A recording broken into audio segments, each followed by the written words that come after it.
I need people who aren't as deep in leftist TikTok to tell me if I'm losing my mind. Let's do a little thought experiment, okay? I'm gonna describe to you the exact same system that I described to this commenter, and you tell me if that is slavery. First things first, I am a communist, so I do believe that the means of production should be socialized and publicly owned. But the thing that Prax Ben will never tell you is that there are a few different ways of going about this. Marxist-Leninists typically believe in the dictatorship of the proletariat and have had numerous successful revolutions in the past, albeit I disagree with certain policies after the revolution, but Marxist-Leninists do tend to get the revolutions done. But I, as not a Marxist-Leninist, I see a different path forward for socializing the means of production. I'm what some would call an anarcho-communist, a Marxist. I just call myself a commie because it's the easiest thing and I think that it gets the job done. But yes, I am a Marxist, not a Marxist-Leninist, although I'm willing to work with Marxist-Leninists because again, they get the revolutions done. But now let's get to the part that they refuse to engage with. Here's the society that I'm describing. Any industry that needs to be super, super large in order to function, or by its definition needs to be provided to all, i.e. universal healthcare. Another example of this would be public infrastructure. We can't have high-speed rail if everyone is in their small communities. We have to come together as a bigger collective in order to get those projects done. So all of those projects would be dealt with through what we would deem the state. However, I hesitate to call it a state because it wouldn't function how we see the states today. What I mean by that is that those things like big health insurance that again need to be big in order to succeed, or public education, things that would provide a benefit to all, especially if provided for the economies, those things would be voted on directly by you, the workers, collectively, i.e. all workers, no matter what industry you're on, because that infrastructure impacts your everyday life, you are going to have a say. But no, this doesn't mean that you would have to vote on every single decision made in those big industries. It just means that we would have a vote and a say in how those industries are run, the regulations. We could vote to fire the person that's leading them, etc. Similar to politics now, so we don't really have democracy now because of lobbying and all that fun stuff. Okay, so all of the big things you have a say, you vote on, similar to politics, right? That's all the big stuff, infrastructure. Your everyday economic life, democratically run. What I mean by that is that capitalist business practices have been banned, similar to how we had to ban slavery, except we didn't because of punishment for a crime and all of that fun stuff.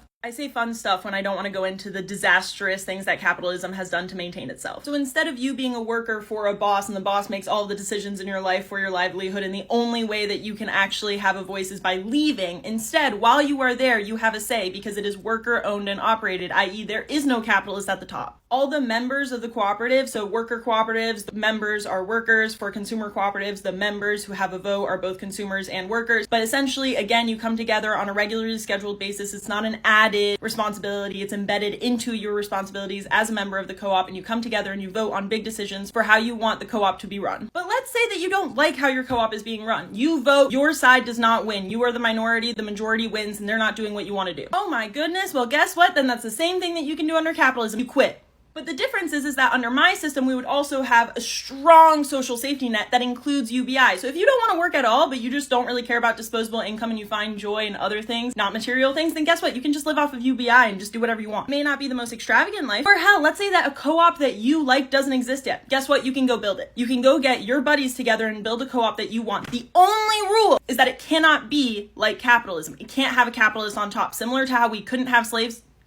You can't have a capitalist on top. Your business has to be democratically run. And if it gets to a big enough size, at that point, we can talk about turning a worker co-op into a consumer co-op if they're screwing over the consumers regularly, or we can talk about turning it into a nationalized industry if it is something that is related to human rights. Otherwise, we'd have similar things to antitrust laws to prevent sizes. And most cooperatives already have laws like this that prevent them from having too many non-members, i.e. people who cannot vote. Also, cooperatives already have laws that force them to reinvest into the companies, and so therefore they can't just all cut themselves paychecks. They have to reinvest it into the company. Not to say that most of them do that, because honestly, most of the co-ops already do this on their own. They want to reinvest in their co-op because its success is their success. And if you're really gonna die on the hill of like, but then no one's gonna work anymore, okay, good. The reason why we have innovations is to make people labor less. The more innovations we have, the more that we can replace workers with robots, the better. But under capitalism, a robot replacing your job is the worst thing that could happen because you're gonna get laid off so that they can have fatter profit margins. Democracy that exists economically in the workplace would serve as a check and a balance on the democracy that exists in the state functions. What I'm proposing here is a modern socialist transition towards communism away from capitalism. What I'm describing is a form of Marxism. So now that you know that socialization means collective ownership through worker democracy, let me know if you agree with this.